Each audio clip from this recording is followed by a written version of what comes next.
Our talk today is called Weavers of Black Mountain College, and we view it as a complement to both our exhibition and book, an opportunity to shine more of a light on the stories and work that we began to uncover in our research. The book and the exhibition are just the beginning, we feel, of opening the door to this research. So today we will lay out some of our basic interpretations of the BMC weaving program. Primarily Julie, but both of us will talk about the work of Trude Guermonprez, who we seek to elevate in this exhibition. And then we will spend about 30 minutes, talking about some key weaving students. Disclaimer, we're not going to talk much about Anni Albers in this presentation, since we know there have already been other great presentations on her life and work at the conference. But that said, her influence permeates throughout all of this deeply. So to get on to our interpretations, and again, this is because it's an invitation for more research. So this is not the definitive account, this is our interpretation. First, weaving was not incidental. We feel that existing histories have tended to relegate weaving to a subservient or adjacent role within BMC's curriculum, but our contention is that weaving was a more major program that was well integrated within the liberal arts curriculum and performed its own separate function as BMC's primary design program. We'll get to more on this later. In some of Joseph Albers' earliest correspondence with the college, written in German from Berlin, he wrote, quote, "My wife will bring her loom and hopes she can continue her work there. Since it is not your intention to train artists, she thinks she can give students an understanding of weaving materials and practices and perhaps some lessons." There's a lot to unpack here. Anni Albers intended from the beginning to be involved in teaching at the college, and she developed an entire program from scratch as a result. Weaving became a significant enough part of the curriculum that she attained faculty status within a couple of years, something that very few faculty spouses did. Weaving classes were a part of the college curriculum for as long as visual art was.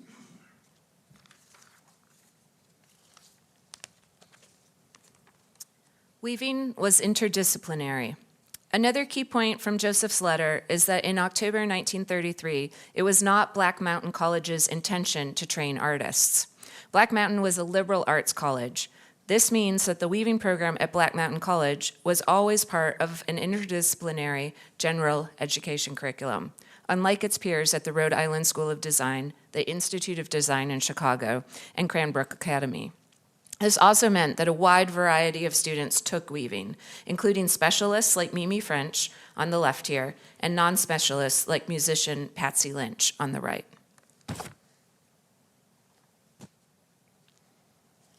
The weaving program was design-oriented. It emphasized students developing their own fabrics based on experimentation with materials and weave structures, rather than a pattern-based craft model in which students reproduced existing textiles.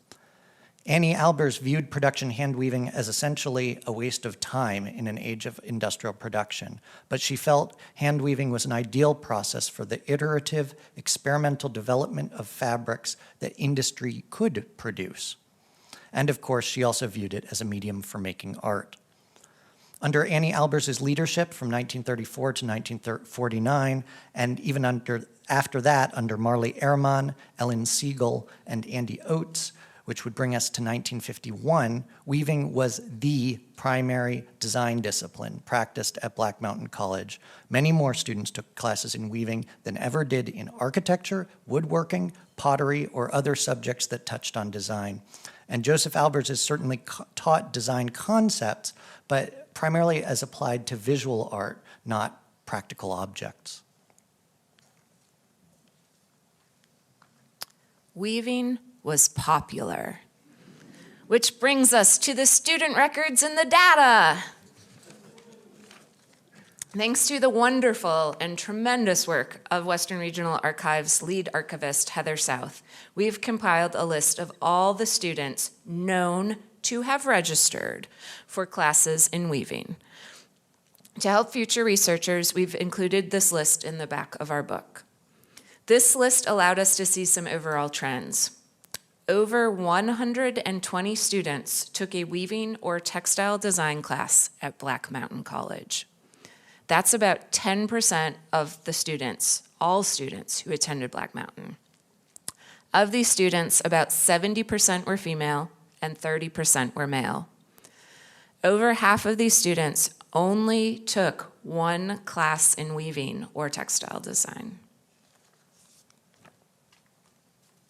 And lastly, weaving at Black Mountain College was influential. Erica shared this slide yesterday of Lily Blumenau's material studies inspired by Anni Albers' material studies. But something that has been missing from previous histories is the degree to which the weaving program at Black Mountain was influential on American hand weaving generally at mid-century. Anni Albers promoted her vision for the weaving program in a series of articles for weaving and design publications, and textiles by her and her students were regularly seen in traveling exhibitions organized by institutions like Cranbrook, the Museum of Modern Art, Cranbrook and the Museum of Modern Art.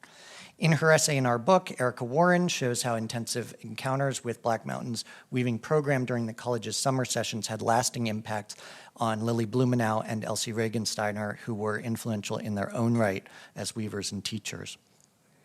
One of the things that draws people to Black Mountain College is how it acted as a confluence, bringing together so many amazing creative teachers in one place. Think of the 1948 summer session with Cage and Cunningham and de Kooning and Fuller. Well, it acted that way in weaving too. And in 1948 and 49, including during that famous 1948 summer session, two of the most influential weaving teachers of the 20th century taught at Black Mountain College at the same time, Anni Albers and Trude Guermonprez. And Julie's going to talk about Trude and her work now. I first learned of Trude Guermonprez as an instructor that Ray Johnson studied weaving with at Black Mountain College. And for anyone who doesn't know, I've been researching and writing, as David said, about Ray Johnson since 2006. But he also was a network of so many sorts. But he led me to Trude, and who is Trude? And wow, that name's pretty unusual. These are my first thoughts as I've seen her name on his student records. Then I became interested in Trude Guermonprez as a photographer. So I never really probably take the direct path to anything.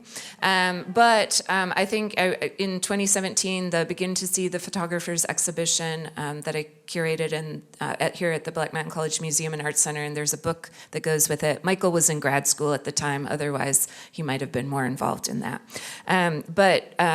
I just love Trude's pictures, and I love the pictures of Trude, and I love the photographs of Black Mountain, as I think most of us actually really do. It makes us curious about what went on there, and it makes us want to know. And I think I was looking at so many pictures of weavers, and this question was more in the back conscious, but what are they doing in those pictures? How do looms work? I want to try that. And I think also, as photography, I also I take on the medium while I'm researching it, but I'm interested in the medium and the artists, how artists become artists. So these are all the things that drive my research. And one thing leads to another if you learn, if you stick around long enough here. But this photograph that Beaumont Newhall, so curator of photography at MoMA, he's just finished up there, made of Trude at Black Mountain College, is such a beautiful one. So when I was researching the photographs of Trude, I got to visit Mark Aronson and Marina Budos at their home in New Jersey and drink from a coffee cup made by Naomi Lindenfeld, daughter of Laura Cadden Lindenfeld. And so that was my first moment of sitting at their dining room table, looking through boxes of photographs and just wow, there's so much more to Trude. I think I was there for a day. And we only made it back for a few more days this most recent winter. But as we were leaving for the train station, Marina goes, well, I know you're, interested in the photographs, but come on up. Let me just show you one of her weavings. It's the one we have. And, it was so quick. We were like, the train may be leaving, because the trains are on schedule in the East. But Marina let me look at hummingbird cages. It was a blur. I don't even think I registered that they were hummingbirds, but again, I saw Trude's weaving for the first time. And I think also Ray Johnson, it took me so long to see something actually that Ray had made. But seeing that weaving planted some seeds for sure. And then again, just being really curious, what are those weavers doing in their photographs? And Trude has been just inspiration for me. I think she may surpass Ray Johnson someday. But anyway, so I wanted to know more about Trude as a weaver, a photographer, of course, too, and how she became the artist and educator she became. All right. Like Anni Albers, Trude Guermonprez didn't realize that when she came to Black Mountain College, she would stay in the United States for the rest of her life. 2 tragedies changed the direction of Trude's life and career.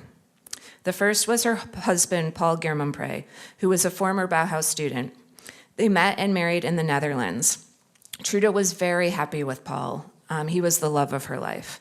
And they shared a mutual commitment to modernism and living an artful life.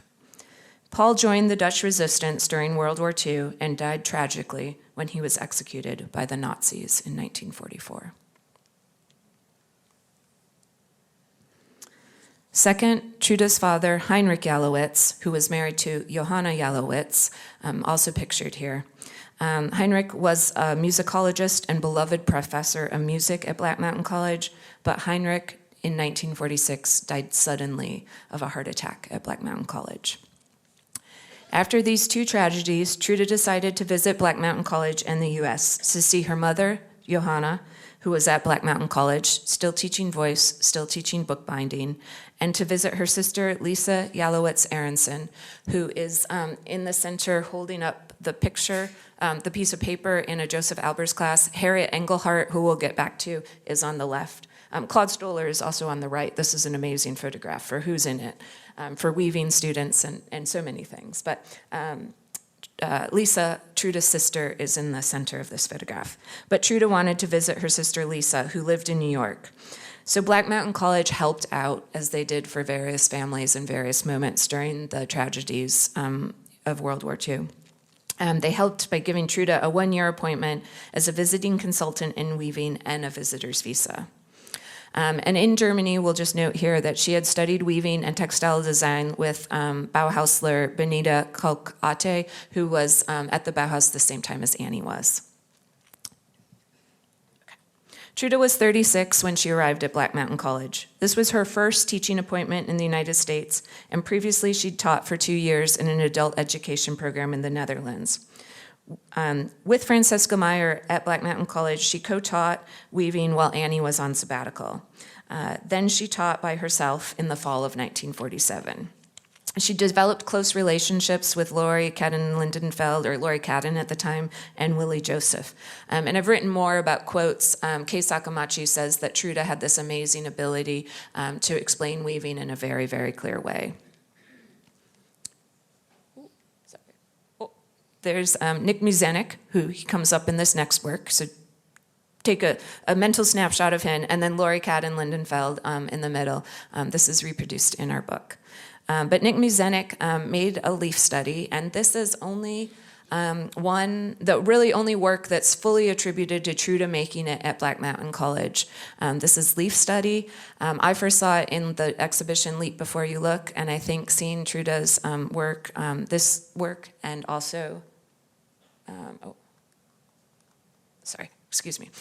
seeing this work and Trude's first snow in that exhibition just really opened my eyes to her weaving, and she was so ahead of her time, and she's such an amazing artist. But Nick Muzenik made this leaf study, and then Trude made this abstract drawing, which was a delight to find in the archives at Cooper Hewitt.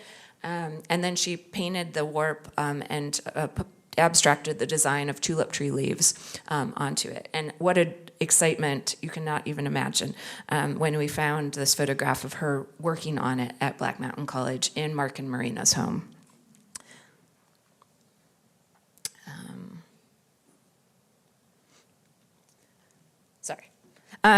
I think the really exciting part about Trude's time at Black Mountain College is she got to go in different directions. Previously, she'd been a professional textile designer, and she got to work on and develop her own sense of personal textile expression while she was in Black Mountain College. And she calls leaf study her first textile graphic.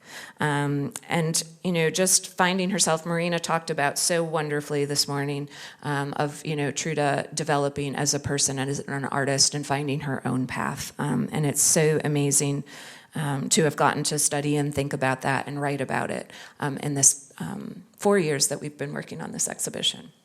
After Black Mountain College, Black Mountain College gave Trude the pedagogical freedom and opportunity to discover what aspects of teaching, weaving, and textile design influenced her most. She hadn't taught at the college level, and this was her first teaching appointment in the United States. She goes on to California to have a multi-decade career of teaching students, and she just is such a huge figure that has really fairly been like just ignored or brushed aside. And so it's so exciting to like look at her in her Black moment, transformation moment, and to see and even read in the interviews that have been done with her that she realized she could be a teacher because of Black Mountain College.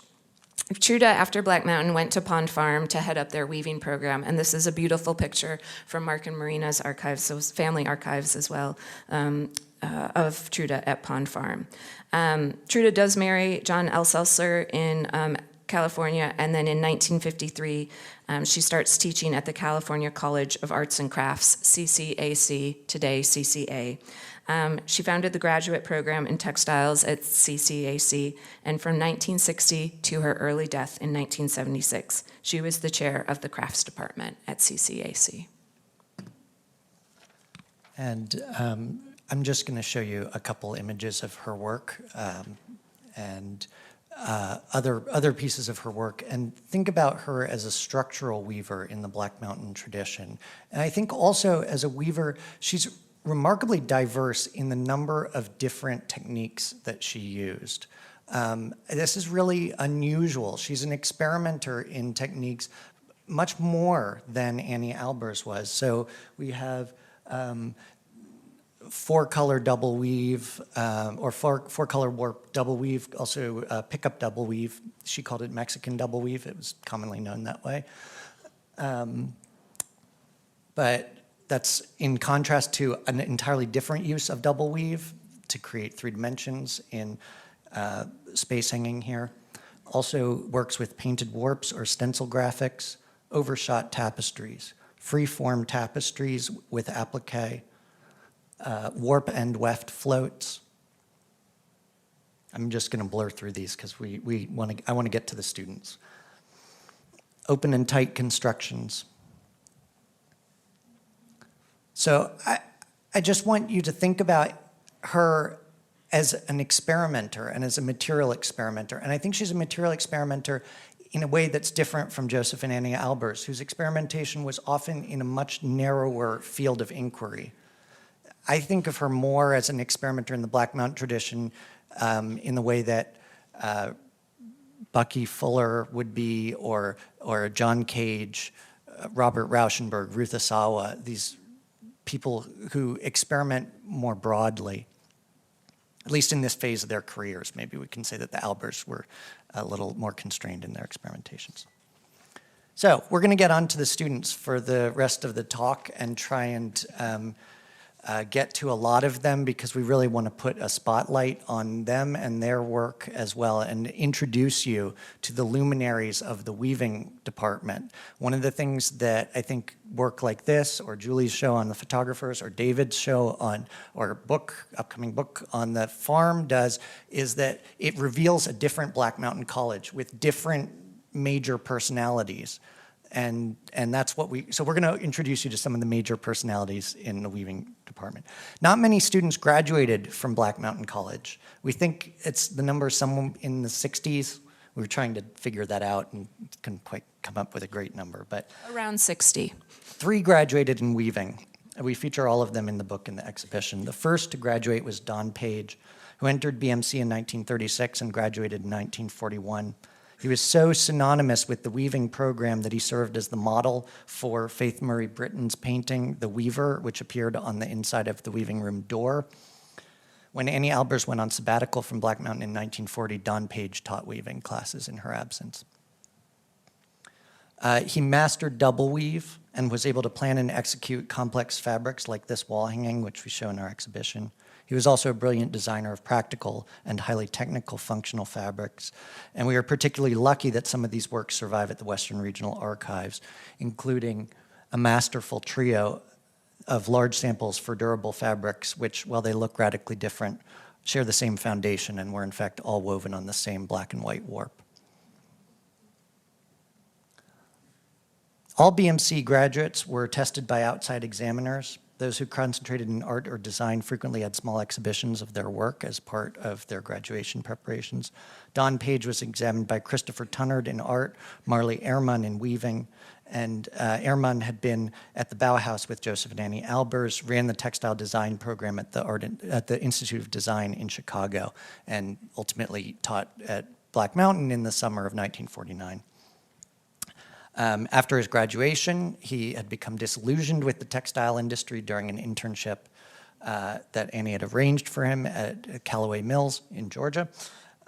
He then went and studied architecture at Harvard alongside other fellow weavers, Alex Reed and Claude Stoller, and then had a long career in architectural graphics working for I.M. Pei, starting his own firm as well, Page Arbitriro and Reason. As Page was on his way out, he overlapped briefly with the college's next weaving graduate, Marilyn Bauer, who was commonly known by the nickname Widget. Widget arrived at BMC at the age of 17, and having strongly been encouraged to study art by her parents, studied with both Albers. She was also given teaching responsibilities by Annie, assisting her in her classes in 1945. Widget did not remember this experience fondly, feeling that Annie had sort of abandoned her to teach and withdrawn from the college community at this time. That was her recollection, at least. It's a lot of responsibility for a 21-year-old. Widget's weaving shows remarkable maturity with carefully controlled palettes of materials and colors. Like Anni Albers herself, she was adept at creating beautiful monochrome fabrics by deploying structure and texture. Her weavings involving the play of overlapping blocks show a brilliant grasp of the interaction of warp and weft. She held her graduation exhibition in Molly Gregory's study at BMC and was examined by Marley Ehrman and Vaclav Vitlusil. After graduation, she returned to her native Cincinnati and made some attempts to build a career as a textile designer and weaver. She had a solo show in 1947 at the 1030 Gallery, the same gallery where Roy Lichtenstein had his first solo show a couple of years later. And she married Warren Greenwald and continued to weave privately for several more decades. Laurie Cadden had prior textile experience, having trained for a year as a fashion designer in Dusseldorf before fleeing Germany with her family. She spent the war years at a seamstress in the window shop, a shop that supported refugees in Cambridge, Massachusetts, before attending BMC from 1946 to 1948, when she graduated with Marley Ehrman as her examiner. There's that name again. Anni Albers and Trude Guermonprez both, there's Laurie in a lighter-hearted moment right in the middle of this picture as everybody piles into a truck on the last day of the 46 summer session. Anni Albers and Trude Guermonprez both admires Laurie's strong work ethic and maturity, and as they considered plans to build a production workshop at BMC, they felt Laurie was one of the only weavers they could rely on to steadily design and produce weavings for sale. Indeed, Cadden spent her last year at BMC essentially working as a production weaver with her tuition waived and her other expenses partly subsidized by the sale of fabrics that she wove. Laurie was a consummately skilled and well-rounded weaver. She excelled at designing practical fabrics and was also a creative and experimental weaver of artworks.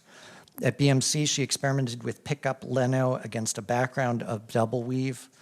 This is a technique that Anni Albers used extensively in her pictorial weavings of the 1950s, and I cannot help but wonder if she was thinking of Laurie some of the times that she did this, because she did not use this technique before Laurie did.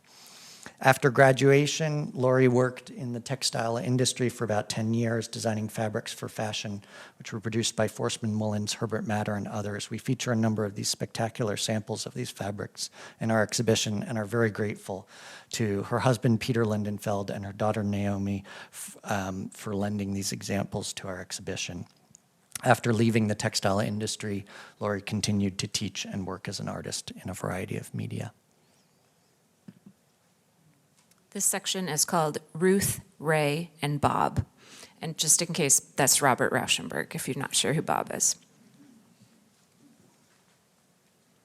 All right, I want everyone to look really closely at this. Ruth Asawa took 0 weaving classes.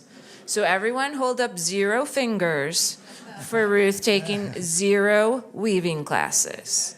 We want you to make sure that's if you learn nothing else from this class, Ruth took 0 weaving classes at Black Mountain College. All right. But Ruth did take some weaving at Milwaukee State Teachers College before she came to Black Mountain College. So if you do want to go, that's where you can talk about Ruth and weaving. But Ruth did not take any Black Mountain College weaving classes. All right. This is really important, and I think it gets muddied sometime in the scholarship. When Ruth Asawa arrived at Black Mountain College, she was just coming for the summer of 1946. Anni Albers talked to her and just kind of really said to her, you need to study with Joseph. You may only be here for this one session. You need to study with Joseph. Weaving takes longer to get into. That's paraphrasing. But Ruth Asawa became one of Joseph's favorite students. Joseph wrote about her, Ruth Asawa is of an unusual artistic talent in painting as well as in design and in drawing. And this is where this idea of weaving and weaving literacy and how it reaches the student, it reaches Ruth Asawa, even though she formerly was registered in 0 weaving classes. In Joseph's classes, Ruth made matière studies and eventually covered sheets of paper with stampings made with rubber stamps from Black Mountain College rubber stamps.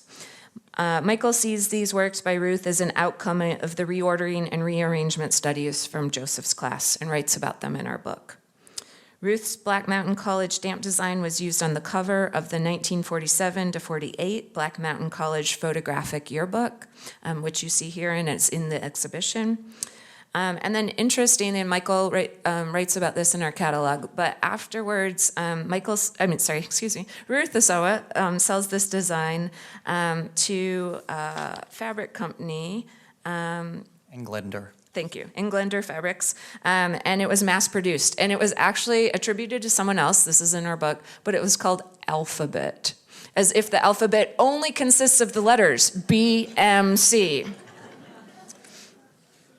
There's a wonderful article by Isabel Bird, who presented at last year's conference about this that just came out. I can't remember the publication. Go look at it, go read it. It's a beautiful essay. But various words have been used to describe Ruth's technique when she moved towards metal sculptures, and we are delighted to be able to borrow the one that she gave to Joseph and Anni Albers. I remember seeing this in the Zwerner Ruth Asawa exhibit like 5 or 6 years ago, whenever that was. They used it to hold their mail! Like, that's what I think is so amazing. Like, Ruth Asawa, one of her first wire basket making that she learned to make on a trip in Mexico, her looped wire technique, we see this coming through in one of these baskets, that the Alberses used to hold their mail. Mail art scholars out there, you understand the importance of this.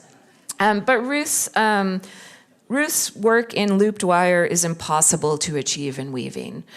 She learned this technique, like I said, though I was too excited when I said it, when she was in a trip in Mexico. But as Michael has written about, her process is textile-like, resembling knitting and crocheting structures, but it is also singular and stems from many sources, experimentation, and most importantly, her curiosity. I already mentioned, and of course, both of these are in the exhibition. And this is in the permanent collection of the Black Mountain College Museum and Art Center. I've already mentioned how Ray is how I first learned about Black Mountain College and came to Black Mountain College research and writing. And the works by Ray that I've written about elsewhere relate to the one weaving class that he took with Trude Guermonprez, as well as this weaving literacy idea that Michael and I have talked about. Years ago at Reviewing Black Mountain College 5, I wrote, it was craft and design. So I was like, okay, I'm going to write about Ray and design. I use this conference as the way to come up with a new theme and a new direction. So I wrote about Ray's letter to Alvin Lustig. Look at what he says in it. You can read so much of this, but I am weaving too. It's right there. He's telling Alvin Lustig he's weaving. And if you look at this and turn it around in your mind, and if you've ever seen a knobby bumpy thread on a loom and it's a little loose tension, it's a warp. He is writing this letter to Alvin Lustig on a multicolor warp. I had no idea until I was a weaver. Also, this is how Michael and I met. I went to the Joseph Albers Foundation in 2010, and I saw this one mailing and one other postcard mailing that Ray sent to Joseph and Annie, and I showed this in the photography show, and I love that it's here again, because it's how I met Michael Beggs, because he was working at the Albers Foundation then.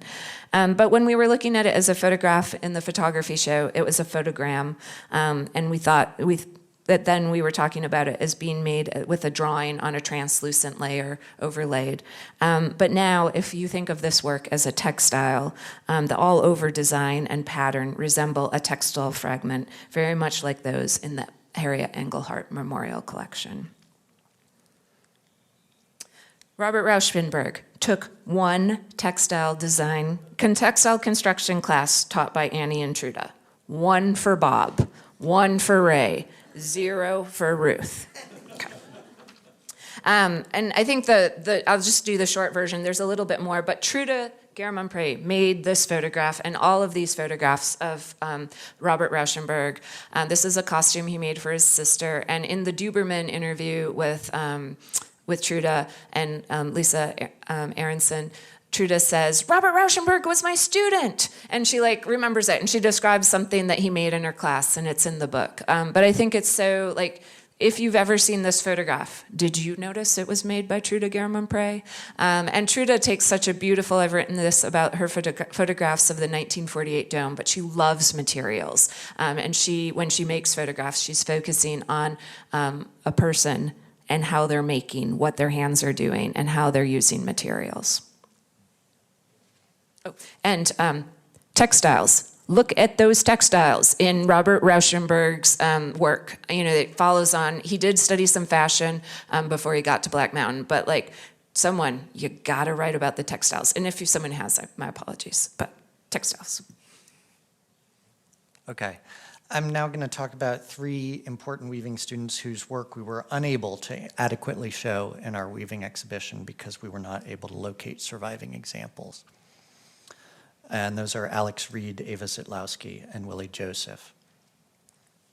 I gave a paper about Alex Reed at the Reviewing Conference in 2021, so for those of you who were there then, my apologies for any repetition. Alex Reed died young in 1965 before Martin Duberman or Mary Emma Harris or any other BMC historians could interview him. And as a result, he remains a somewhat hidden figure in Black Mountain history. He graduated from the college in 1940, but remained as an assistant art professor and a member of the community until 1943. He's best known for building the Quiet House on the Lake Eden campus and for the necklaces he designed in collaboration with Anni Albers, which we will note, some of which are made of rings or washers with a grosgrain ribbon woven through them. He was also a serious weaver and owned a floor loom, which he loaned to BMC after he left the college. I don't know if he ever got it back. While there are no detailed photos of Reed's practical fabrics, we can infer a bit about them from the photographs of him. In the best Anni Albers tradition, he could give a monochrome textile visual interest by manipulating structure and texture. The curtains for the Quiet House, which we see behind him here, seem simple and white in this photograph, but I think we are safe in assuming that they too were made with carefully chosen materials and structures. 2 photographs of his pictorial weavings are known. One, a small tapestry, may well have been multicolored because Reed was a skilled and adventurous colorist.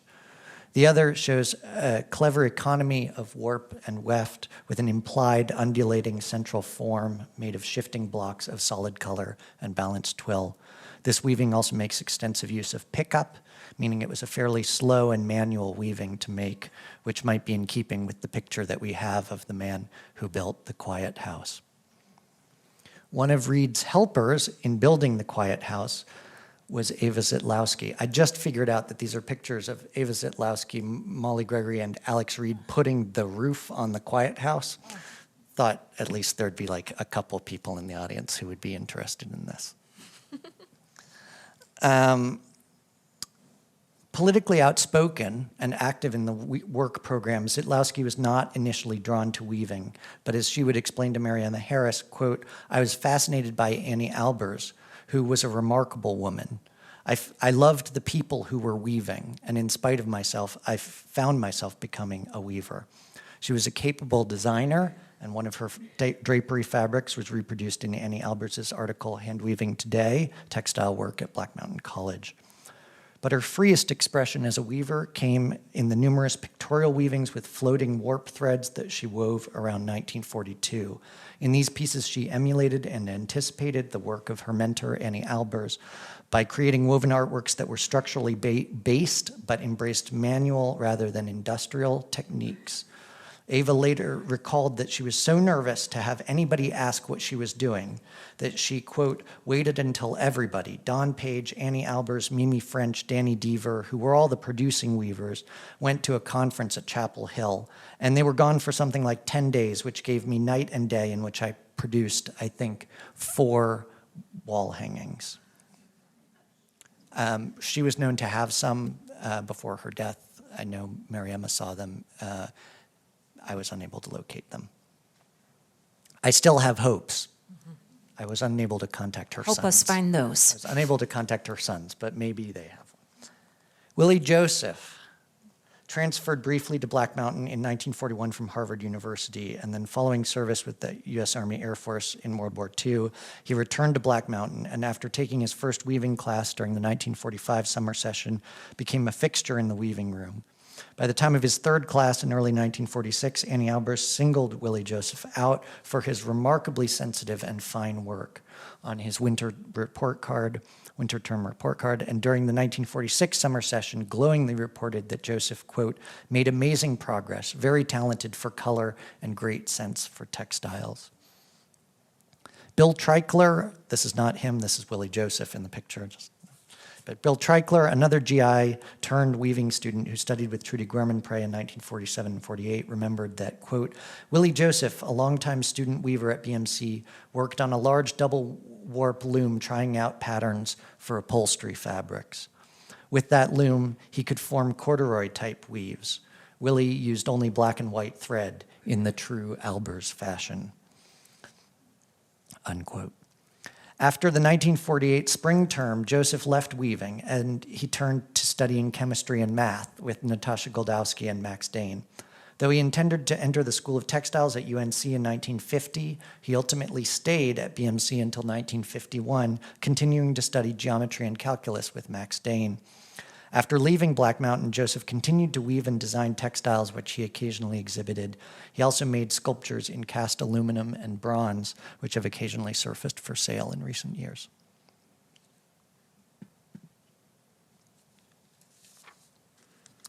I remember seeing Janet Helling's sample cards soon after they arrived at the Black Mountain College Museum and Art Center. Alice showed them to me.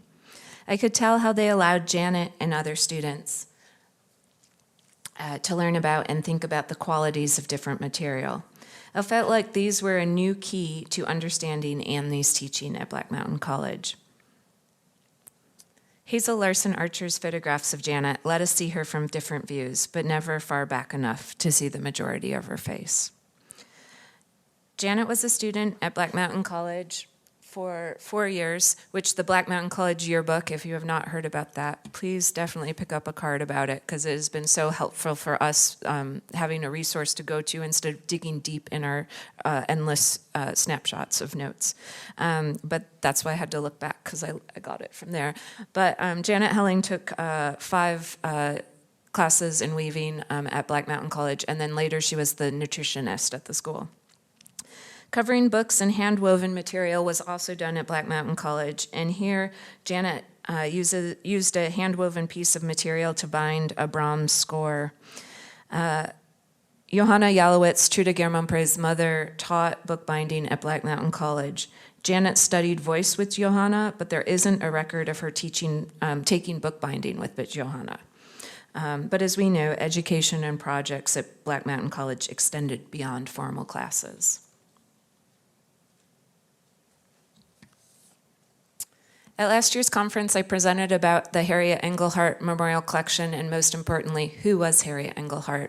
There's now an essay in our book that goes into detail and even more detail. But since she's such an important part of weaving at Black Mountain College, I wanted to mention her today. Harriet came to Black Mountain College to study art with Joseph Albers, and again, she's the student on the left in this photograph. She was particularly interested in art history and work in art museums, but at Black Mountain College, she also discovered an interest in weaving through classes with Annie. Annie described her as, quote, one of the best beginning students in weaving, and then Annie became her advisor. As Brenda shared last night, but just to mention for everyone in the room today, Harriet left Black Mountain College in the summer of 1942 to join the war effort. She drove Red Cross Club mobiles through Europe, which put her near front lines, and she was tragically killed in a Jeep accident in 1945, one day before she was scheduled to return home to the United States. The war was already over. Following Harriet's death, her parents gave her the money in her estate, which was largely money she'd earned while working for the Red Cross. And with this money, Annie and Black Mountain College decided to form the Harriet Engelhart Memorial Collection of Textiles. We are so pleased to have these 2 works from that collection on loan back in Western North Carolina for the first time since they probably left in the 1950s. And, you know, they're just phenomenal to see. So hopefully you spent some time with them and the case below. But there are 92 objects in this collection, or around there. It does come and go a bit. But 60 were from Mexico, 14 were from Peru, and there were additional assorted textiles from Italy, Bolivia, Guatemala, the Pacific Islands, and Egypt and Africa. This was so much fun to put together last year at this conference. This is student Donald Droll in a photograph made by Hazel Larson Archer, and here is the picture from the Engelhart collection of the work in that photograph. When Black Mountain College closed in 1957, a plan was developed to transfer the Engelhart collection to Yale University Art Gallery, and that's where it's still housed today. All right, I have too many people to go through, and Michael's worried that I won't get through them. So if we had more time, we would talk about all of these people. But Elizabeth Schmidt-Jenner-John, also known as Betty Jenner-John, is at Black Mountain College for 2 different periods. She's the same person. She took 4 weaving classes at Black Mountain College. We're so delighted to have these works by her in the exhibition. I've written about them in the catalog. This is my favorite, this black label from this one, because it's totally a direct connection to the Engelhart collection when you see what she's written. But also, Elizabeth continued to make fabric collections, fabric collages throughout her life. She turns to sewing and sewing machine and collages. She shows this. She's in the Objects USA exhibition alongside Trude and Annie. Too, and so it's just, she deserves so much more research and work, and the Western Regional Archives has her and Pete Jenner-John's papers now, so if anyone's looking for someone to dig into more, there's lots more to find out about her.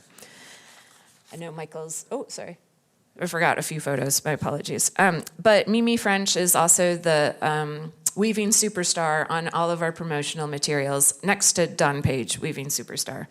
But this photograph is by Will Hamlin, and on one of Mimi's course cards, Anni Albers wrote that Mimi works hard and consistently, needs encouragement, is much interested in the work, definitely gifted in hand weaving. This is my favorite Mimi French work in the exhibition. The colors are gorgeous. And I think one of the delights of our research is talking to her daughter and her family, and we learned that Mimi made amazing needle points, and is this a leaf study or what? So there's more that could be done about Mimi French, and we've been able to surface some of her work. And last, which Michael is like, when do I get to talk? And he gets to talk next, so just give him a few minutes more. But Elsie Regensteiner, we've already talked about it a bit. But I think we are absolutely delighted to have been able to buy this work. So it's right after she comes to Black Mountain College. She weaves it. It's 1946. And you just see the shared interest in materials between her and Annie, using both natural and synthetic yarns, rayon, cotton, wool, and lurex. And the Cooper Hewitt Museum of Design lent it to us for this exhibition, alongside with some practical textiles by Trude. But also, too, these were two works in her granddaughter's collection that, also fit within the story and are reproduced in Erica's wonderful essay. Oh, shoot. Michael's going to be mad at me. But there are 2D students, Jean Bruton and Leila Murphy, that were amazing to find pictures of in their yearbook. They were day students. They were graduates of Stephen Lee High School here in Black Mountain. They took weaving with Tony Landau. 2 semesters. And Paul Alexander thought that they could have, this is what he says in his interview that Mary Ann Harris did with him. But he says that they took weaving because it was something they could conceivably get something out of. His opinion was that they could have had benefited more from a typical junior college environment than from Black Mountain. We have not located any weavings by them, but I say this aloud in this room, just in case anyone can lead us to anything they made. But following Black Mountain College, I have to say I think Paul Alexander was wrong. Jean Bruton attended McDowell College for 2 years and then went to Temple University for 1.5 years, and she worked for Navy Yard for about 37 years. Would she have gone on to that higher education with Black Mountain College? We don't know. But that's what we do know. And in her obituary, it notes that Jean still loved to crochet. It also just says ceramics. I don't know if she collected them or if she made them. And scrapbooking. Okay. And we're at the end of our time, so unfortunately we're not going to have time for questions. Please come and ask us. We would have loved to have time for a discussion. We just got started a little late, and then we wanted to share lots of material. So I just want to put that out there. But I'll just very briefly say that 3 more students whose textile careers kind of bloomed after Black Mountain, we were really delighted and surprised to learn about the work of Donald White, who's a wildly influential print textile designer for Jacqueline R. Larson, Quaintance Fabrics, and a number of other. He had a multi-decade freelance career. His work was experimental, but also, I think his draftsmanship was superb and owes a lot to his training in Joseph Albers' classes. He took weaving with Annie, but Joseph Albers' drawing classes really emphasized line over contour and line over shading. And often the students would also draw these sort of overlapping figures. And a fabric like Garden of Glass here really feels so resonant of that to me. We also don't have time to talk about Andy Oates, but I want to acknowledge Jennifer Nealing's wonderful essay about Andy Oates and Nantucket looms in our book. Lastly, Joan Potter Lovelace, who first attended BMC under the name Joan Couch, who spent a number of years, and she called them her loomless years, moving around with her husband, Oli Savonen, who's a Black Mountain College student painter. They eventually settled in Taos for a while, where Joan began weaving large tapestries out of hand-dyed, hand-spun wool, and which she said were primarily about the landscape. And there's a wonderful quote from her about that that I recall in the book. She wrote a book in 1992 called 3 Weavers, which has become a classic text about hand weaving as a way of life. So we hope this talk has been interesting and possibly inspiring to you, and that you... I think, too, I just want to say, I think we forgot to thank each other. So thank you, Michael, embarking on this research odyssey of the past 4 years with me. I also imagine our process for this is very loom-like and passing the shuttle. Michael was living in California. He's now back on the East Coast, so the shuttles are both over here. But and I live here in Black Mountain in North Carolina, and just we've been talking and writing and emailing and all the things for the past 4 years on this. So thank you for embarking on this with me, Michael. Yes, thank you for inviting me.